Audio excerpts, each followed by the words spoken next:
Every one of these lakes that you come to up here is just full of, you know, rice and lily pads. There's really not a better way to break these lakes down than with, you know, something like a frog, and basically try to get yourself around active fish. I would challenge anybody to get out and do some frogging wherever the grass is growing.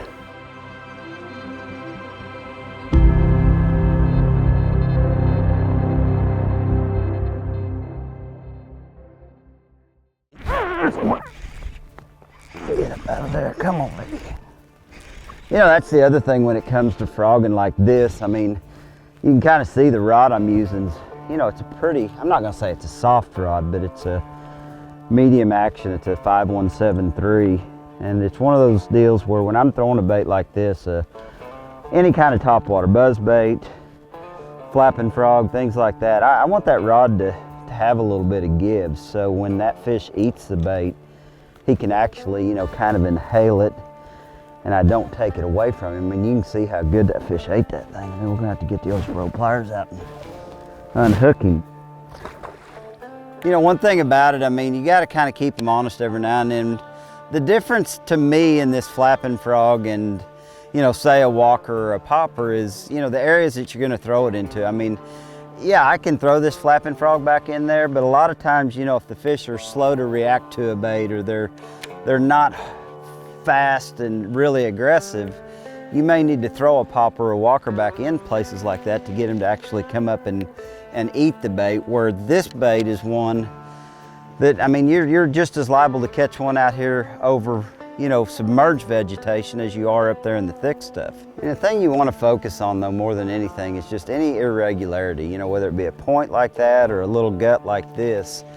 I mean, those are the keys, you know. Anytime you got a little bit of grass sticking out further than the rest of it, something that makes a good hard edge, those typically are going to be your places that you're going to catch one.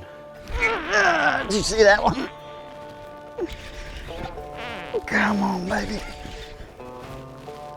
I mean, I thought he missed it, but he like jumped all the way over the top of it and then landed on it and got it.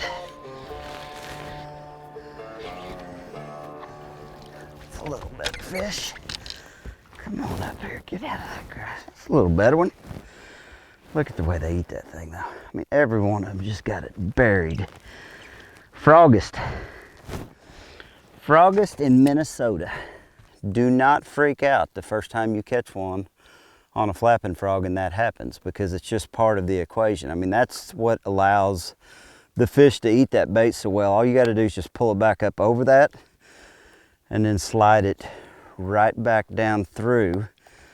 Just make sure you get your hooks around the outside of the body, and then just pull the body right back down over the weighted part of the hook, and you're good to go again. I'm one of them guys that kind of likes to try to keep it simple. I mean, I kind of use 4 different shades. I mean, I'm gonna have a, you know, something white, something black, something green, and something brown. And that's just kind of my go-tos when it comes to frogging. I mean, the conditions of the day are gonna determine a little bit what color I throw. The watercolor sometimes is gonna determine what I throw. And the other thing is what the fish are feeding on. I mean, if the fish are feeding on brim, if they're feeding on, you know, yellow perch, things that have a lot of bright colors, I mean, to me, that's when you want to be throwing your greens, your oranges, things like that. But, you know, black and white are just hard to beat. I don't care where you are, what time of year it is. I mean, if fish are really feeding on shad, I think white's a good way to go. But black, in my opinion, day in, day out, and whether the water's clear, dirty, the silhouette of a black frog of any type is probably my #1 go-to. But you gotta have variations. You've gotta have that ability to make yourself feel like you're throwing something that you're really confident in, and those just happen to be my 4 confidence colors to throw when it comes to frogging. Did you see that one? Gosh. I mean, he sharked it out of there. Get up.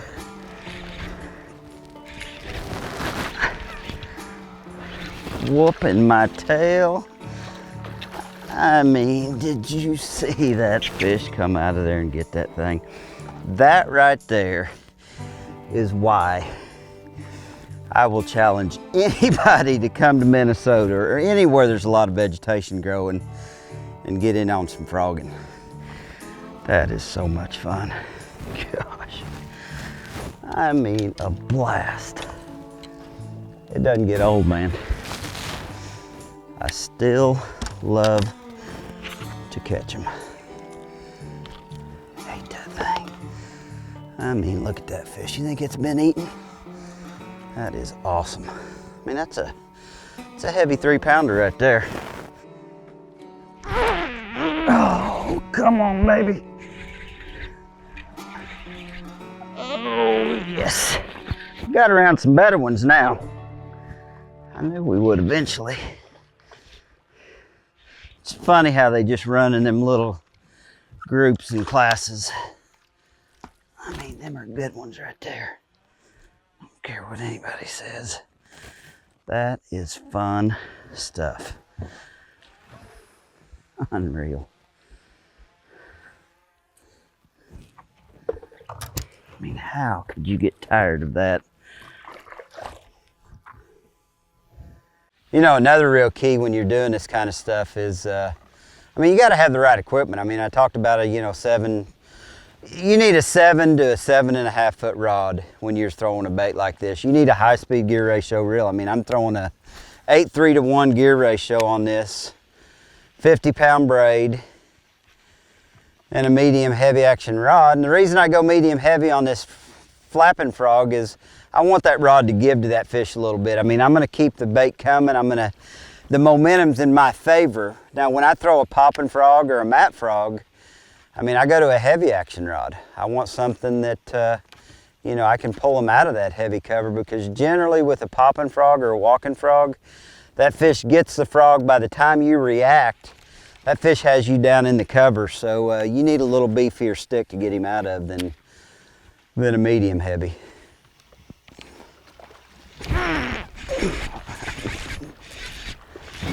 How can you not just have a blast? Got back in the little ones again though.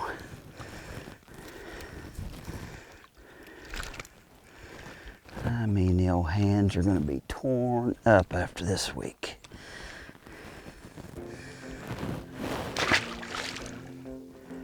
So, one of the biggest things, I mean, again, we're here at a little lake in Minnesota, never been to it in my life. And the biggest thing, when I go to a new lake, I always want to look at it on my mapping, on my electronics, to just get a breakdown of what I'm looking for. I mean, one thing that I'm not necessarily always wanting to go do, or it's kind of something that I'm gonna not lean toward, is these areas of just a lot of big flat water.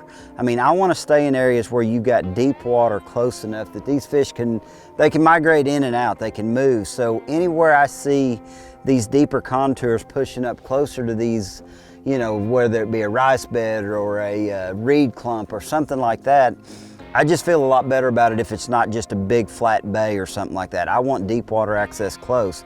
I always like to look for points. The biggest thing when I start looking around this lake is if I were to take off and just run a pattern right now, I mean, I would probably hit every one of these points as I run around this lake, especially like this one where you've got that deep water that swings right up against some of that shallower, flatter stuff. I mean, those are the key places, in my opinion, that it really pays. I see so many people that put their boat in, they put their trolling motor down, and they just fish all the way around a lake without even, considering what the contours of that lake have to offer. And if you focus on the deeper water areas where you've got shallow and deep water coming together, you're gonna be way more successful catching them on lakes like this. That's another good one. Come on, baby, get up out of there. I mean, you got to keep him coming. He isn't as big as I thought. He looked bigger than he was. Still a nice fish. I don't care what anybody says. That is a nice one. I tell you what, it is really cool to have the opportunity to get out on, a lake that I'm not familiar with. Never been on this lake until today, and to be able to come out, pick up 3 variations of frogs, cover some water and catch some fish, it doesn't get any better. Froggist, join me.